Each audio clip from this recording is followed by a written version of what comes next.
savez, dans la France Bouge, on aime les audacieux, ceux qui franchissent le pas. Donc, gros plan sur... Elle était journaliste, elle est devenue entrepreneur et maintenant, elle se spécialise dans le sport équestre au sein de son entreprise. Europe 1, la France bouge. Elle a osé. Bonsoir Virginie Gaudin, rebonsoir. Bonsoir Elisabeth. Donc vous êtes la cofondatrice, la directrice générale de Vue Paris, qui est une agence de com, qui a combien d'années ? Communication digitale, qui a 10 ans maintenant. Qui a 10 ans.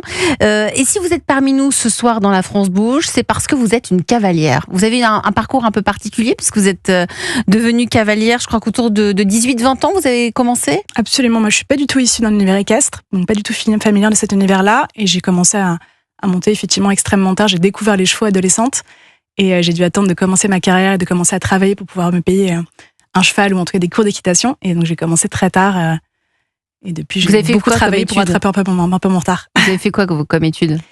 Je voulais être journaliste, moi, donc j'ai fait des études assez classiques. J'ai fait une prépa Hippocane, ensuite j'ai fait une grande école qui s'appelle l'École supérieure de journalisme. Ouais. Et ensuite j'ai commencé en presse écrite, pas mal en digital. Et ensuite vous avez monté votre entreprise qui s'appelle Vue de Paris. Oui. Donc vous êtes entrepreneur, vous êtes cavalière et vous avez eu envie de mettre aussi votre passion dans votre business. Qu'est-ce que vous avez mis en place ? En fait, il y a eu un besoin qui s'est fait sentir assez naturellement. Comme vous le disiez, je suis cavalière, donc je fais beaucoup de concours le week-end, je travaille la semaine. Donc professionnel quasiment.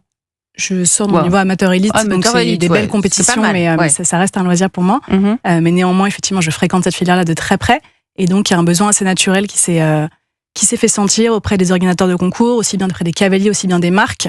Je ressentais un vrai besoin de se faire accompagner. On a beaucoup dit autour de cette table, mais il y a un vrai retard dans la filière équestre sur la communication et sur les enjeux digitaux.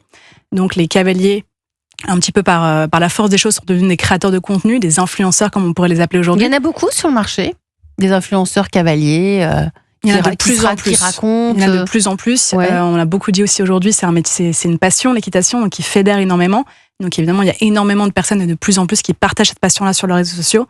Donc aussi bien à un tout petit niveau dans les poney clubs qu'au plus haut niveau, où là effectivement on parlait de Pénélope, mais tous les grands cavaliers sont suivis sur les réseaux et du coup de ce fait deviennent fédérateurs du contenu par la force des choses. Mmh. Ils doivent fédérer une communauté, ils doivent communiquer un message, alors qu'ils n'ont pas été formés pour ça, c'est pas leur métier, eux ils savent monter à cheval et on leur demande aujourd'hui d'être des créateurs de contenu en fait. Donc vous les accompagnez.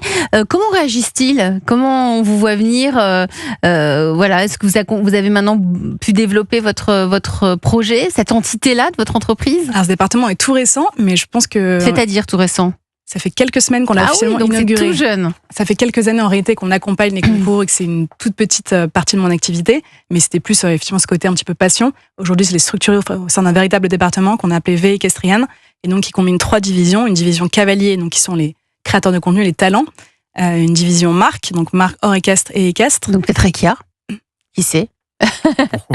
Et on travaille avec des céleries déjà, effectivement. Ouais. Et un 3e département qui sont du coup les organisateurs de concours, qui ont un vrai besoin de faire connaître leur concours, de faire venir des célébrités ou des personnalités publiques, parce que mon premier métier c'est ça, c'est de gérer des marques, d'accompagner des marques et de représenter des talents, donc d'être agent de talent. Donc vous êtes en train de professionnaliser en termes de communication toute cette filière équestre.